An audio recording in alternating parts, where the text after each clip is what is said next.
Modification వచ్చేసి cruise control మనకి నేనైతే maximum highways and long rides మాత్రమే యూస్ చేశాను క్రూజ్ కంట్రోల్. ఇది మోడిఫికేషన్ కాదు, ఎక్స్ట్రా యాక్సెసరీ. తిప్పుకోవాలి, చెయ్యి మాత్రం తీయకూడదు దీని మీద నుంచి ఆన్ చేసామంటే, ఎందుకంటే సడన్గా ఏదైనా వైబ్రేషన్స్కి విరిగిపోవడం ఊడిపోవడం జరిగింది, అందువల్ల చాలా డేంజర్. ఇప్పుడే కొన్ని వచ్చినాయి ఎలక్ట్రానిక్ క్రూజ్ కంట్రోల్స్, ఉన్నాయో లేదో నాకు తెలియదు, బట్ అబ్రాడ్లో అయితే వాడుతున్నారు, నేను చూసాను. దీని కాస్ట్ చెప్తే అంత ఎందుకు అనిపిస్తుంది, అంటే ఇది పెట్టించి ఇప్పటికి 2 years అవుతుంది, completely fine. 5th modification cruise control. ఇది క్రూజ్ కంట్రోల్ కొంచెం డేంజర్ కూడా, మనకు వాడడం అనేది తెలియకపోయినా లేదంటే స్టార్టింగ్ స్టేజ్ అయినా సరే చాలా డేంజర్. దీంతో పూర్తిగా మీరు ఎక్స్పీరియన్స్ అయ్యి అలవాటు చేసుకొని అప్పుడు మాత్రమే ఇది వాడండి. ఎందుకంటే హైవేస్లో లాంగ్ రైడ్స్లో మీరు క్రూజ్ కంట్రోల్ ఆన్ చేసి, అంటే ఇది ఎట్లా వాడాలో చెప్తాను, ఆన్ చేసి మీరు వెళ్ళేటప్పుడు సడన్గా ఏదైనా వెహికల్ వచ్చిందంటే మీరు ఎలా ఆపుకోవాలో కూడా మీకు తెలియాలి, లేకపోతే చాలా చాలా రిస్కీ. ఇది 3500 అరౌండ్ నేను పెట్టుకున్నాను. అండ్ దీని యూజ్ అయితే ఓకే, బెటర్గా ఉంది. ఎందుకంటే నాకు ఎక్కువసేపు మనం ఈ ఎస్కలేటర్ రేస్ చేస్తూ ఆపుతూ ఉంటుంటే అప్పుడు పెయిన్ వస్తుంది, నార్మల్లీ మనకి మంటగా అనిపిస్తుంది అండ్ వేలు నొప్పి వస్తాయి. ఇది ఉండడం వల్ల ఏంటంటే లాంగ్ రైడ్స్లో మీకు ఆ పెయిన్ అనేది ఉండదు. బట్ లాంగ్ రైడ్స్లో మాత్రమే యూజ్ చేయండి, సిటీలో అస్సలు యూజ్ చేయకండి, పక్కాగా చెప్తాను. అండ్ వన్ మోర్ థింగ్, ఇది ఎలా యూజ్ చేయాలి అంటే, ఫస్ట్ కమన్ జూమ్ ఇట్. ఇప్పుడు అంటే మీరు రైజ్ చేసి వదిలితే ఇది మళ్ళీ వెనక్కి వెళ్ళిపోతుంది, సో ఇది నార్మల్లో ఉన్నట్లు. ఇప్పుడు మీరు క్రూజ్ కంట్రోల్ ఆన్ చేయాలంటే ఇది టైట్ చేసుకోవాలి ఫస్ట్.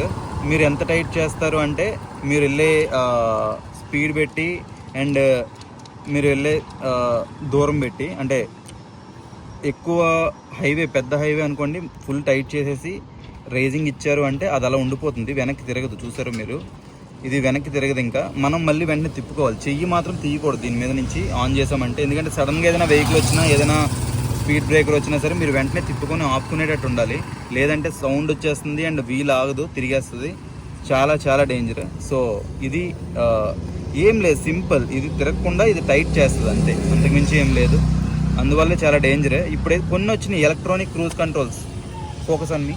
వేరే ఆల్టర్నేటివ్ కూడా ఉంది, ఈ మాన్యువల్ క్రూజ్ కంట్రోల్ కాకుండా ఎలక్ట్రానిక్ క్రూజ్ కంట్రోల్ అనేది ఒక థింగ్ ఉంది. ఎలక్ట్రానిక్ క్రూజ్ కంట్రోల్ ఏంటంటే ఆ మాడ్యూల్ ఇక్కడ వస్తుంది, దానికి ఏంటంటే మనకి అడ్జస్ట్ చేసుకోవచ్చు, ఎంత స్పీడ్లో వెళ్ళాలి ఏంటి అనేది సెట్ చేసుకుంటాం. అది డైరెక్ట్లీ ECUకి లింక్ అయ్యి ఉంటుంది, సో మనకి ఆ స్పీడ్ అడ్జస్ట్ చేసేస్తుంది. అది నాకు తెలిసి మన దగ్గర ఉన్నాయో లేదో నాకు తెలియదు, బట్ అబ్రాడ్లో అయితే వాడుతున్నారు, నేను చూసాను యూట్యూబ్లో కూడా. బట్ అది 30,000 రూపీస్ అరౌండ్ ఉంది ప్రైస్, ఇది జస్ట్ 3,500. అండ్ హైవేస్లో మాత్రమే వాడతాం క్రూజ్ కంట్రోల్, సిటీస్లో అయితే మ్యాక్సిమం వాడం. సో నేను ఈ మాన్యువల్దే పెట్టించాను, మీరు కావాలంటే 30,000 పెట్టి ఎలక్ట్రానిక్ మాడ్యూల్ పెట్టించుకోవచ్చు, బట్ సిటీస్లో అయితే ఎట్లనో వాడడం, హైవేస్లో వాడడానికి బాగుంటుంది, అది కూడా ప్రిఫరబులే, సో నేను అదే పెట్టించాను. That is the 5th one. 6th modification. ఇది మోడిఫికేషన్ కాదు, ఎక్స్ట్రా యాక్సెసరీ.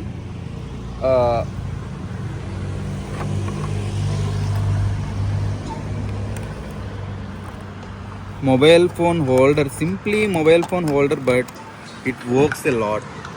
అంటే water proof, it's completely water proof. And దీని కాస్ట్ చెప్తే అంత ఎందుకు అనిపిస్తుంది, అంటే హై కాస్ట్, దానికి అంత అవసరం లేదు అనిపిస్తుంది, బట్ 9,000 రూపీస్.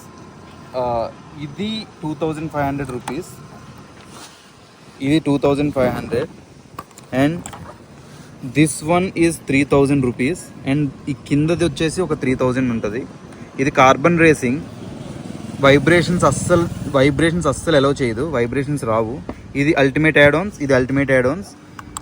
ఈ రెండు కలిపే నాకు 7,000 ఎంతో పడింది. ఇది ఒక సమ్ చేంజ్, టోటల్ 9,000 అయింది నాకైతే, ఈ కింద నుంచి పై వరకు టోటల్ కంప్లీట్ సెట్ 9,000 అయింది. బట్ ఇది అయితే వర్క్ అవుతుంది, మీకు చాలా బెటర్గా వర్క్ అవుతుంది. నేను వేరే వేయించాను ఆల్రెడీ, బట్ వైబ్రేషన్స్కి విరిగిపోవడం ఊడిపోవడం జరిగింది. బట్ 1,500 కూడా వచ్చేస్తాయి, పెట్టించుకోవచ్చు. నాకు తెలిసింది బోబో ఉంది, అది బాగున్నది, బట్ నాకైతే వర్క్ అవ్వలేదు. నేను గోవా వెళ్ళినప్పుడు ఊడిపోయింది. తర్వాత ఇది పెట్టించి ఇప్పటికి 2 years అవుతుంది, కంప్లీట్లీ ఫైన్. అరౌండ్ 15,000-20,000 కిలోమీటర్స్ తిరిగాను దీనిలో. వైబ్రేషన్స్ అయితే బాగా ఆపుతుంది అండ్ వాటర్ ప్రూఫ్. నాకైతే ఈ స్క్రీన్ పెట్టించుకోవచ్చు. ఇప్పుడు అందరూ కార్ ప్లే, ఆండ్రాయిడ్ ప్లే పెడుతున్నారు, ఆండ్రాయిడ్ అవి. బట్ నాకైతే అది నచ్చలేదు, అంటే ఆ స్క్రీన్ నాకు అంత నచ్చలేదు. సో నేనైతే ఇదే యూస్ చేస్తున్నాను ఇప్పుడు కూడా. This is 9,000 rupees X3 modification.